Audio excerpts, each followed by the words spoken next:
So we are almost finishing up with the question words, only a few left. And today I want us to say three. I want us to see wer, wann, and wie. Wer, wann, and wie. Oh, let me add the fourth one, which is warum. Yeah.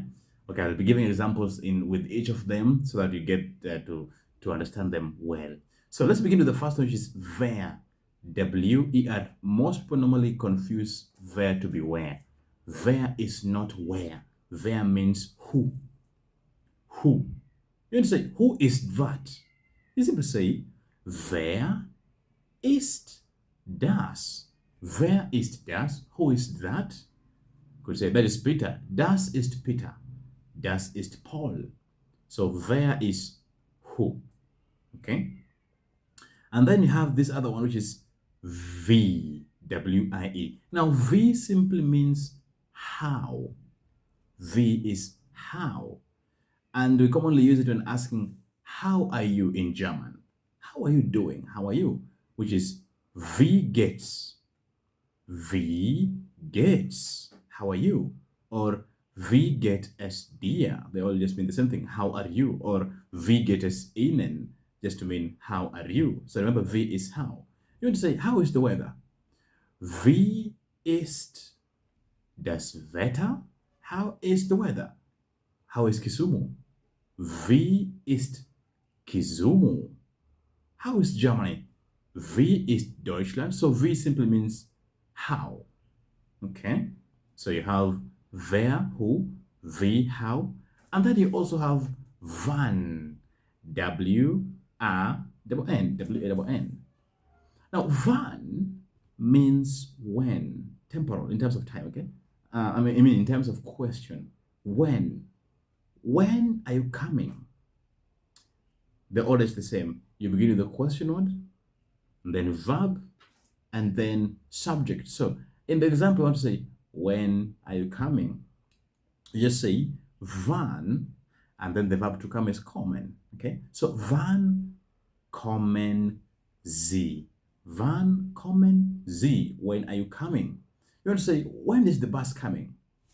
Wann kommt der Bus? Okay? So wann is when.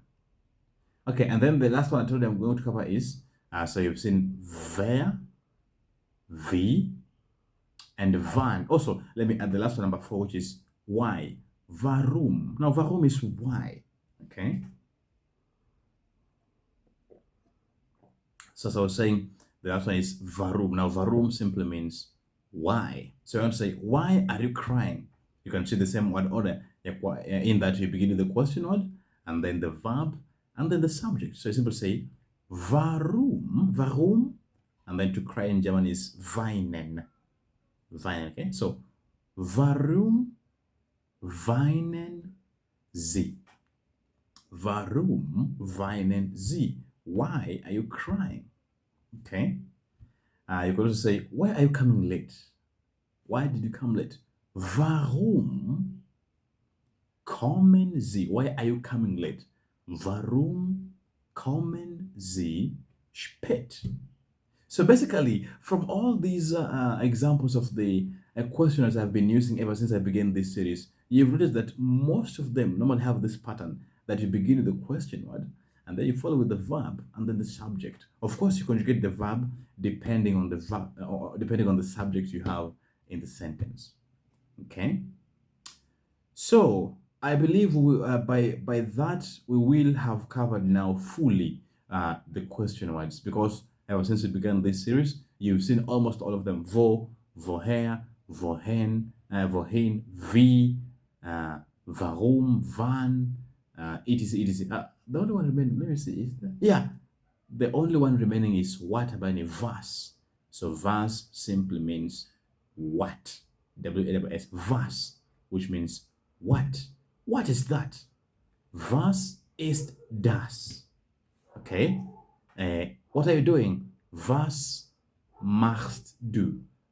So with that said and done, you will have now completely seen all the question words ever since we began this series, okay? They're very important because with these question words, you'll be able to form questions and also I have some conversations with various people in German. Okay. Well, that will be marking the end of today's class. Let me say, das ist alles für heute. And I'll be seeing you in the very next one. Tschüss.